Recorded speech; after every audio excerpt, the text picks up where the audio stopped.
বিসমিল্লাহির রহমানির রহিম। আসসালামু আলাইকুম। আজ আমি আপনাদের সঙ্গে এই সুন্দর একটি সাদিয়া গলার ডিজাইন কিভাবে কাটিং করতে হয় তো দেখাবো। এটা হচ্ছে আমি বক্রম নিয়েছি। তো এখানে বক্রমটিকে এভাবে ভাঁজ দিয়ে নিতে হবে। তো ভাঁজ দেওয়ার পর এই যে ছোট বড় যা আছে এটা হচ্ছে আমি কেটে নিচ্ছি। তো এখানে গলার চওড়াটি আমি 32 ইঞ্চি বডির জন্য কাটিং করব। এই জন্য গলার চওড়াটি 2.5 ইঞ্চি নিচ্ছি। আর এখানে গলার লম্বা নিব হচ্ছে 7 ইঞ্চি।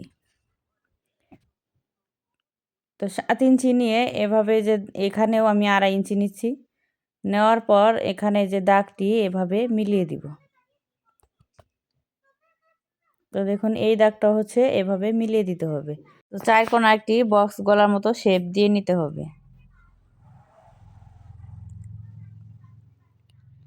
তো শেপটি দেওয়ার পর এখানে 2.5 ইঞ্চি উপরে থেকে একটি দাগ দিয়ে নিব। তো দাগ দেওয়ার পর এখান থেকে আমরা 1.5 ইঞ্চি এভাবে ভিতর দিকে একটি দাগ দিয়ে নিব। তো এখানেও নিব হচ্ছে 1.5 ইঞ্চি দাগটিকে সোজা করার জন্য। এখানে একটি যে 4 কোণা করে একটি ঘর দিয়ে নিয়েছি। তারপর এখান থেকে দেখুন এই যে এই পাশ থেকে আমাদের 4 ইঞ্চি উপরে একটি চিহ্ন দিয়ে নিব। চিহ্নটি দেওয়ার পর এখানে যে আমি 2.5 ইঞ্চি চিহ্ন দিয়েছি, এই 2.5 ইঞ্চির অর্ধেক আমাদের নিতে হবে 1 ইঞ্চি 2 সুতা। তো এখানে নিয়ে এখানকার দাগটি এই যে আটকানো সাইড থেকে আমাদের এভাবে কোণা করে দিয়ে নিতে হবে। তো কোণা করে দেওয়ার পর এভাবে একটু শেপ দিয়ে নিব। তো শেপটি দেওয়ার পর দেখুন এইখান থেকে আমাদের এই যে 1.5 ইঞ্চিতে যে দাগ দিয়েছি এখানেও আমরা শেপ দিয়ে নিব এভাবে। তো শেপটি দেওয়ার পর এই যে এই দাগের সঙ্গে আমাদের এই যে নিচ পাশে এভাবে একটু শেপ দিয়ে নিতে হবে। তো এই যে শেপটি দিয়ে নিয়েছি। তো এখানে প্রায় 1.5 ইঞ্চি বাড়তি রেখে কিন্তু আমাদের এই যে বক্রমটি আবার একটি দাগ দিয়ে নিতে হবে।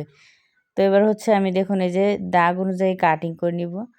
তো আপনাদের কাছে ছোট্ট একটি রিকোয়েস্ট, ভিডিওটি যদি ভালো লেগে থাকে অবশ্যই আমার চ্যানেলটি সাবস্ক্রাইব করে দিবেন। আর যারা সাবস্ক্রাইব করেছেন তাদেরকে অসংখ্য ধন্যবাদ। তো এখানে যে বাড়তি 1.5 ইঞ্চি আছে 1.5 ইঞ্চি এভাবে কাটিং করে নিতে হবে। তো ভিডিওটি ভালো লাগলে অবশ্যই একটি লাইক দিবেন এবং সাদিয়া গলার কাটিংটি দেখিয়েছি।